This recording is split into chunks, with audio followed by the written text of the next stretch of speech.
since I've been here with a video, probably like a couple months. So just wanted to do this little WIP N CHAT to kind of tell you guys what's been going on with me and to check in, really. So today I'm working on a little bit of beading for my Angel of Love from Lavendar and Lace. This is the picture, and this pattern is known for all this extensive beading in her dress here, and that's really the part I'm working on. Is probably like right down the middle is the area I'm at now. And so that's what I'm going to be doing today. I may sound a little distracted because I have trouble with beading and kind of keeping track of things, and trying to talk at the same time might be a little challenging, but we'll give it a go. So the last time I checked in, I had just come back from the Great Lakes. Sorry, did I bump you guys there? I just come back from the Great Lakes retreat, and it was a fantastic time. I had a blast. It was so awesome meeting a bunch of YouTubers that I normally watch and just meeting them in person. Everyone is just so nice and sweet, absolutely no drama.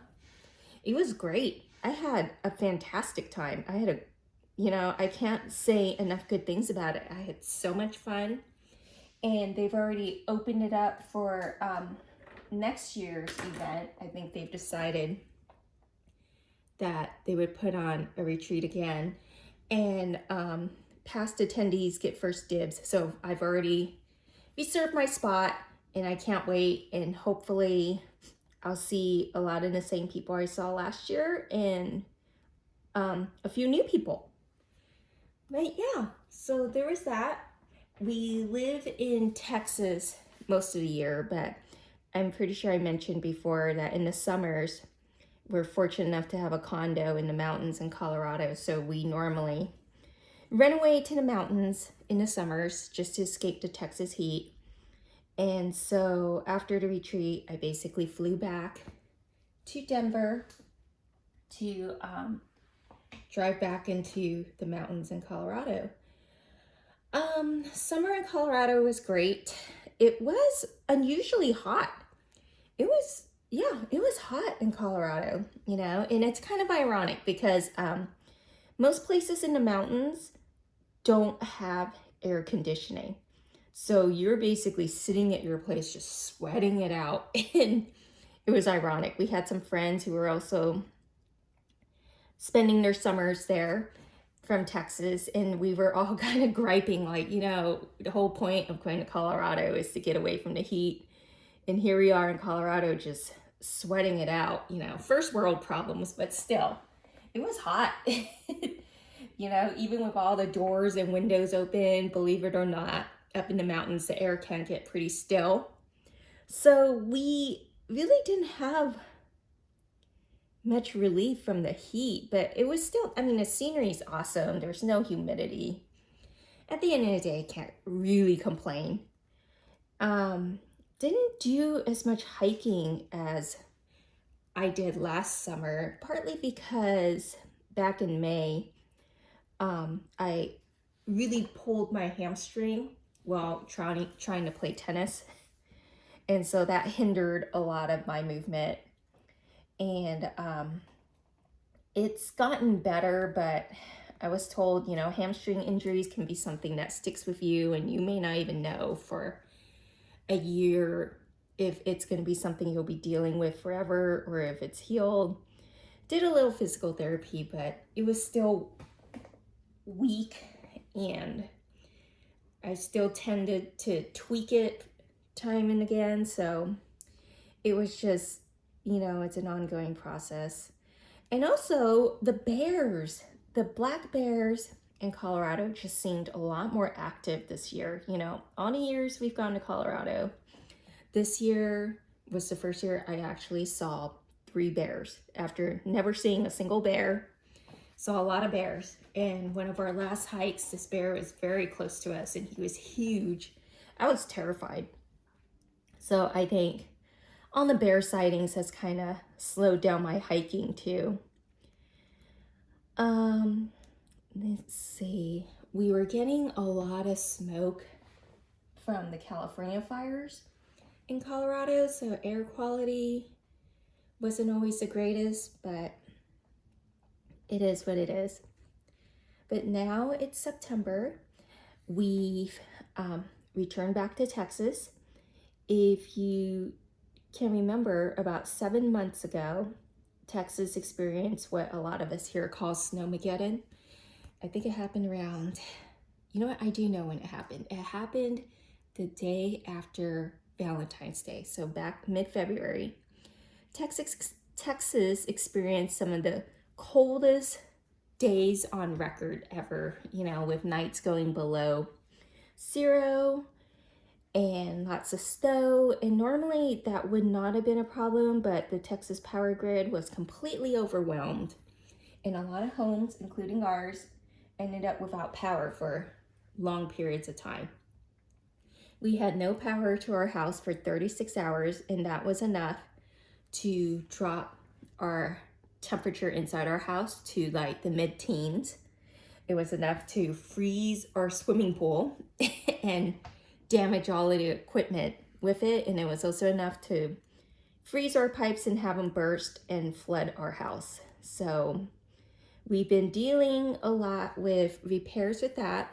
Well, actually, but you know, everyone had damage to their homes and property because of the freeze. Our problems were when we made our insurance claim. And we're insured with a big national company. It's State Farm. This wasn't like some small mom and pop insurance company, but they gave us problems from the get-go.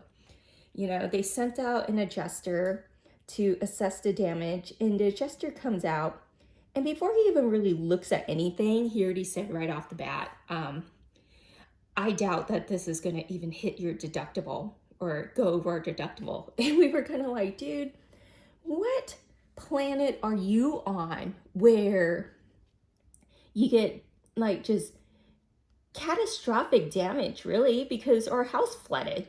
You know, what planet are you on where you get a house that floods and then you think the repairs are going to go well below the deductible? Like, seriously.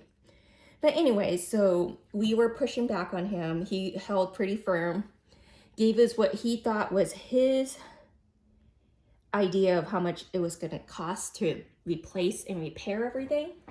And then, of course, we get contractors out and they look at this and they just laugh. But so we were getting a lot of pushback with insurance for a while because they were like, well, you know, the estimates you are submitting from the contractors do not match what our adjuster says it's going to be. And of course it didn't match because, first of all, our house flooded and he didn't think we had to repair our wood floors, even though we clearly had spots in the house that were already buckling and warping.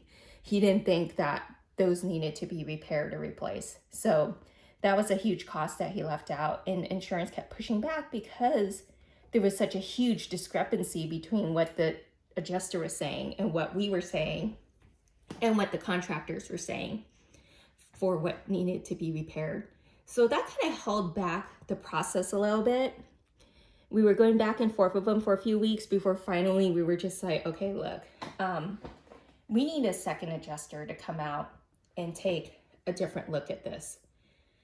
So we requested a new adjuster. She came out and this lady was a little bit more professional. She completely agreed with everything the contractors had said we needed replaced. And it wasn't like we were being unreasonable. I mean, you should repair the floors if they've gotten wet. You should replace the carpet if your carpet was like lying under 2 inches of water, you know, things like that. So we finally had that process going. That took almost 2 months.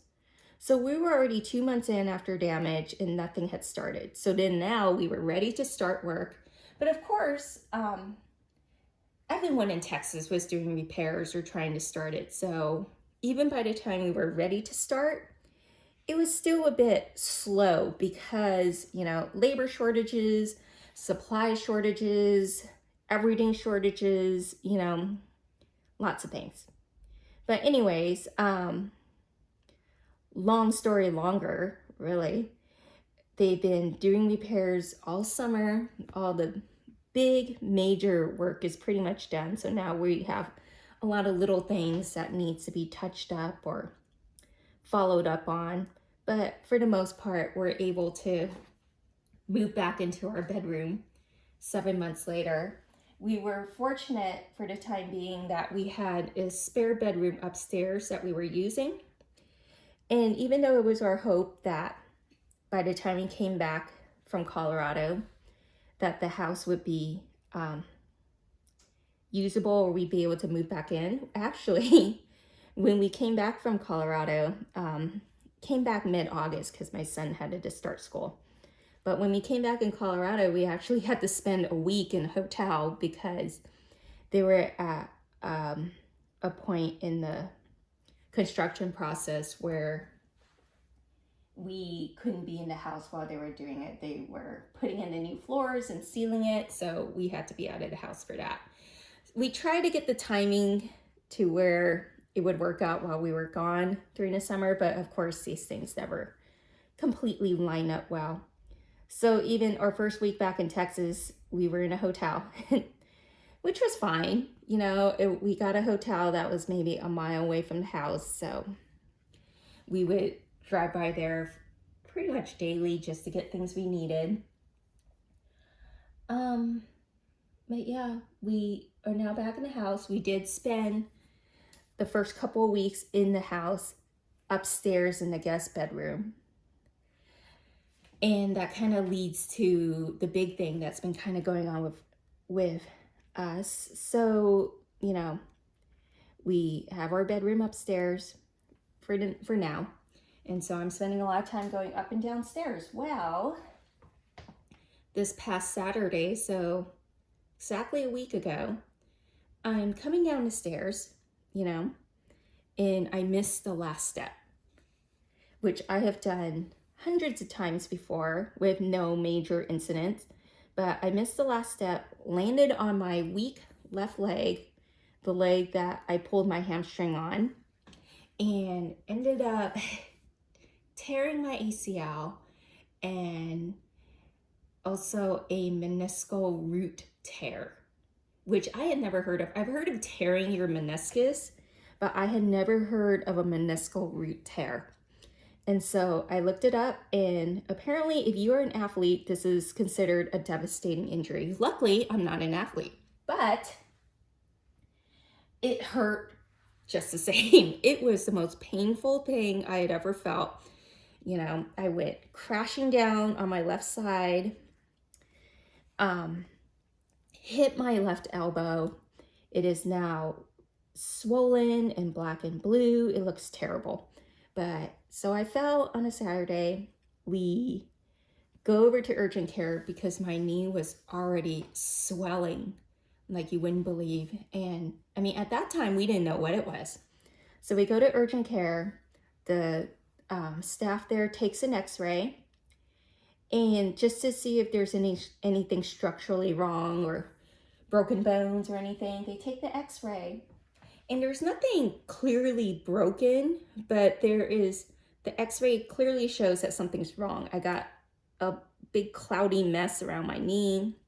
You know, x-rays only show bone, they don't show soft tissue, so you can only get so much information from an x-ray.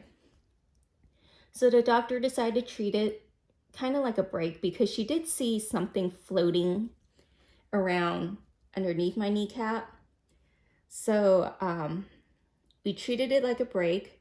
She gave me meds and sent me home and said, you're going to have to go see an orthopedic doctor on Monday. So go home, Monday comes along, I get in with an orthopedic doctor who takes a look at the x-ray, and, you know, he says to get a clearer picture, he's going to have to order an MRI. So he does. We go home. I wait 2 days, go to my MRI, which is interesting. I've never had an MRI before. I know that you get put into those big giant tubes, which I can totally see where you can get claustrophobic because that's insane. Because it was in my knee, I only had to go halfway into the tube, so I wasn't completely enclosed, but boy, is that thing loud. So loud. And, you know, it's kind of how I feel about mammograms. Like, you know, with all the great advances in modern medicine, this is still the best way we can, the best thing we can do to get images. It's insane, but, you know, I guess, you know, it is what it is. So, got my MRI, went back for my MRI follow-up with the orthopedic doctor yesterday, and that's when he told me that it was an ACL tear plus a meniscus root tear. So meniscal root tears are interesting. I had never heard of it. He explained it to me, and then I ended up going home and looking it up. So your meniscus are two wedge-shaped cartilage structures that basically your leg bone and your shin bone sits in between, and it acts as a cushion for a lot of your rotating movements and stuff like that. So you got two C-shaped, I guess I can call them structures, I don't know, that sit there. Well, the meniscal root is basically what anchors the ends of the meniscus to your bone to keep it in place. So I happen to have torn my outer meniscus right at the root where the knee was. So now, you know, one of my wedge-shaped thing, meniscus is actually just hanging loose. So clearly you can't have that happening. So what he's gonna have to do is he's gonna be, so I hope none of you guys are too squeamish because it gets a little gnarly. So what he's gonna do is he's gonna drill a small hole underneath where my shin bone is and have that little tube go up towards the point where the meniscal root had attached previously. He's gonna grab that, well, repair anything at the ends if he had to. And then he's gonna grab the meniscus, the end of it, and kind of pull it down towards that tube, put a strong suture there to keep it in place, and then pull the rest of it down the tube out back to down towards where they drilled the hole, and put a second suture there to firmly keep it in place. So that's going to be the extent of the meniscus root tear repair. Now this ACL is a standard ACL repair. So, you know, you got two X-shaped or two ligaments that cross behind your knee that basically stabilizes your knee. So I had torn one of my ACLs. I think it was the inside one. So what he's going to have to do is basically replace that tendon or ligament with a new one. I'm going to get a donor tendon, which kind of freaks me out, but that's what I'm going to do. Normally, they would kind of take tissue from your hamstring or a different part of your body, but because I'm older, he's going to go with a donor tendon.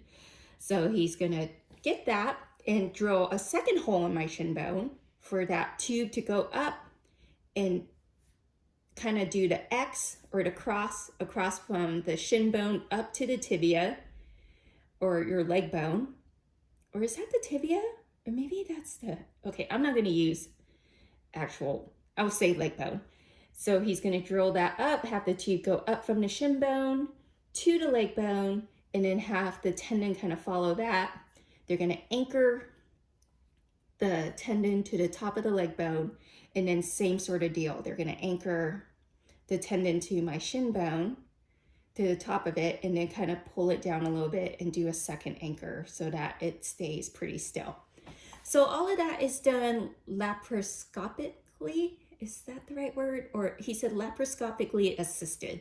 So it just sounds really interesting. I'm just gonna have a few 1 centimeter incisions around my legs or leg and knee. The only thing that's gonna be crazy is the fact that they do have to drill into bone.